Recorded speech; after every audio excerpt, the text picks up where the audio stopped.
Assalamualaikum warahmatullahi wabarakatuh. Alhamdulillahirabbil alamin wassalatu wassalamu ala asrofil anbiya'i wal mursalin wa ala alihi wa sahbihi ajma'in. Amma ba'du.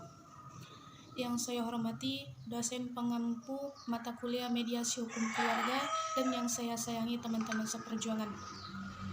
Di sini saya akan memaparkan isi makalah saya yang berjudul Manajemen Konflik Keluarga. Pengertian manajemen berasal dari bahasa Prancis yaitu manajemen, yang berarti seni untuk mengatur atau mengelola sesuatu. Dalam bahasa Inggris kata manage berarti mengendalikan atau mengelola. Secara umum, manajemen dikenal sebagai sebuah proses yang mengatur kegiatan atau perilaku sehingga menimbulkan efek yang baik. Secara etimologi, definisi manajemen adalah sebuah seni mengarahkan orang lain untuk mencapai tujuan utama sebuah organisasi atau bisnis melalui proses perencanaan, perorganisasian, pengelolaan, dan pengawasan sumber daya dengan cara yang efektif dan efisien. Pengertian keluarga adalah unit terkecil dalam masyarakat yang terdiri dari suami, istri, anak, atau ayah dan anaknya, atau ibu dan anaknya. Pengertian konflik. Konflik dapat berupa perselisihan, adanya ketegangan, atau munculnya kesulitan-kesulitan lain di antara dua pihak atau lebih. Konflik sering menimbulkan sikap opisi antara kedua belah pihak sampai kepada tahap di mana pihak-pihak yang terlibat memandang satu sama lain sebagai penghalang dan penganggung tercapainya kebutuhan dan tujuannya masing-masing. Secara bahasa, konflik identik dengan percocokan, perselisihan, dan pertengkaran. Adapun dalam bahasa Inggris, konflik sebagai noun berarti a serious disagreement of argument, sedangkan sebagian verb berarti be incompatible or clash. Walaupun demikian, sebagai kajian menunjukkan bahwa keberadaan konflik tidak selalu berakibat buruk. Selain dapat akibat buruk, konflik juga dapat menimbulkan hal-hal positif.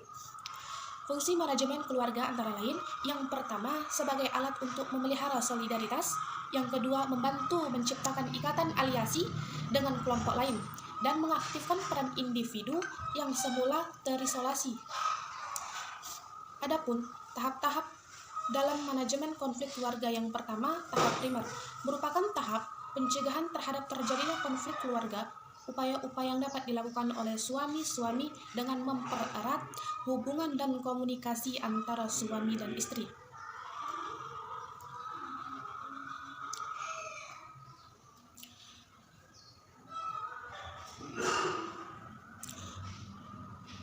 Suami dan istri harus saling terbuka, menghargai pendapat satu sama lain, selalu memanfaatkan waktu luang bersama. Jika ada masalah, segera berkomunikasi dengan pasangan untuk dicari solusinya. Penyebab manajemen konflik dalam keluarga, yang pertama, perasaan kurang dihargai.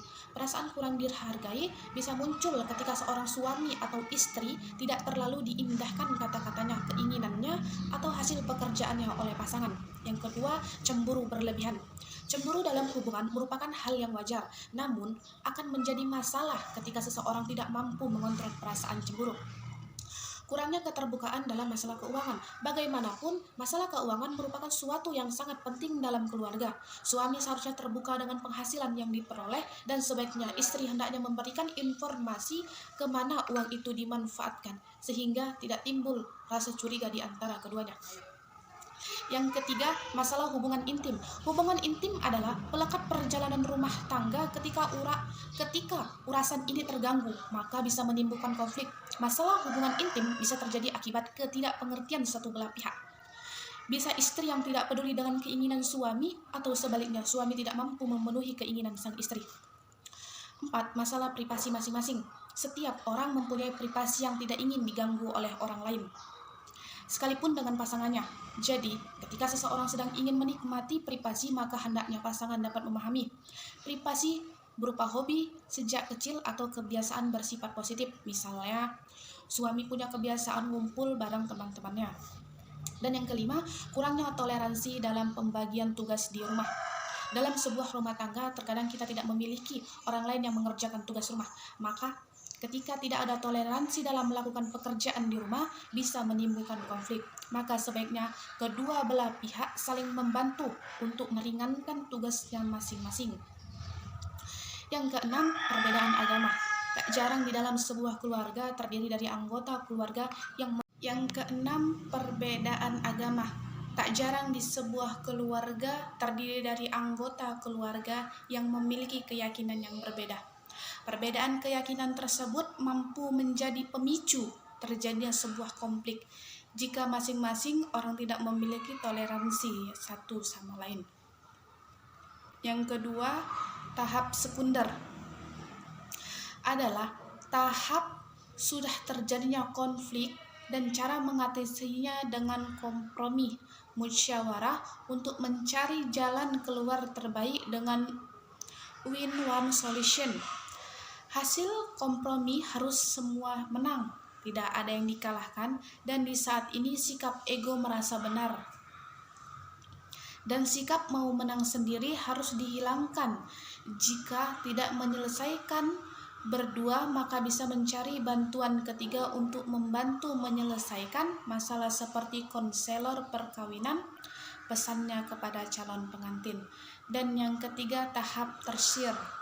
Setelah konflik teratasi, maka suami dan istri harus berusaha untuk mencegah terjadinya konflik yang sama di masa yang akan datang. Cara mencegah konflik dalam keluarga yang pertama, diskusi untuk berdamai. Saat terjadinya konflik dalam rumah tangga, sebaiknya pasangan suami dan istri harus melakukan negosiasi untuk meraih kesepakatan. Jika tidak amarah yang tak bisa dikontrol, maka keduanya bisa menyadari bahwa kalian harus break dan mengambil waktu untuk memenangkan diri sejenak. Apabila pembicaraan yang dilakukan dalam kondisi marah, pastinya tidak dapat diselesaikannya dengan baik. Selanjutnya, kedua belah pihak perlu menoleransi dalam mengambil langkah baik.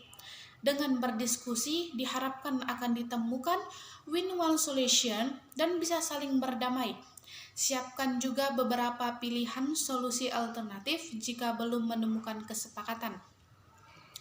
Ketika diskusi menghasilkan solusi, jangan lupa untuk mengucapkan kata maaf dan saling memberi perhatian. Dan yang kedua, menyamakan visi. Adanya perbedaan inilah yang harus ditangani dengan baik agar tidak menimbulkan perselisihan antara suami dan istri. Oleh karena itu, sebaiknya suami dan istri menyamakan visi atau kerangka hidup berkeluarga yang didasari oleh pola pikir dan tujuan bersama.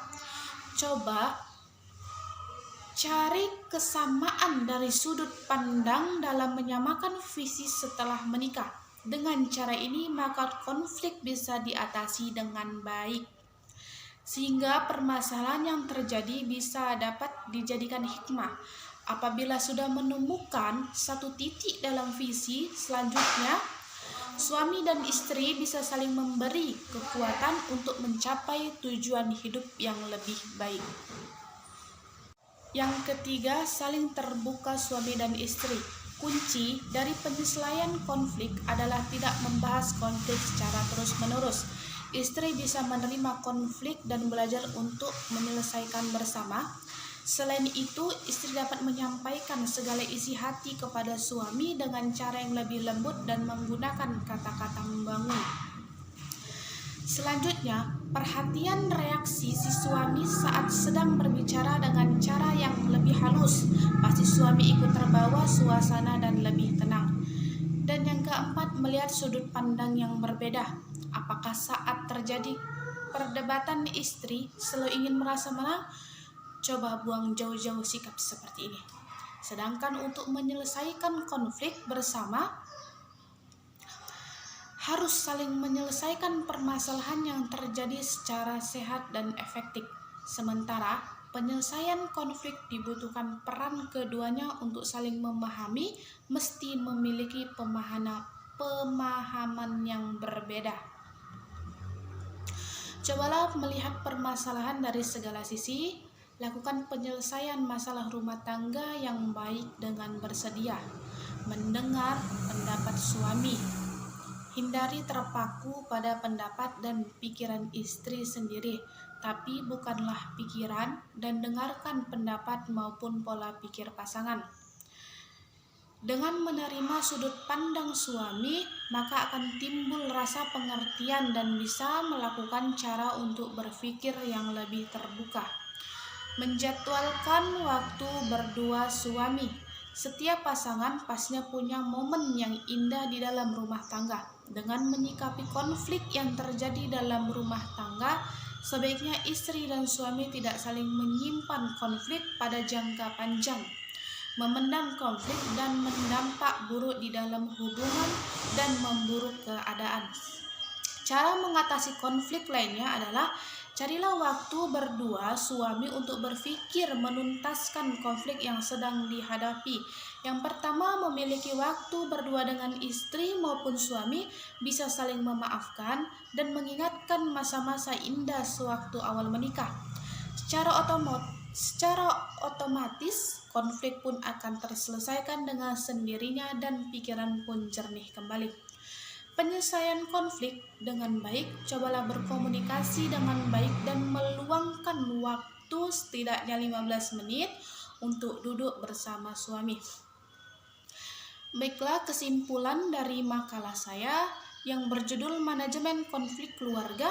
Konflik dapat berupa perselisihan, adanya ketegangan atau munculnya kesulitan-kesulitan lain di antara dua belah pihak atau lebih.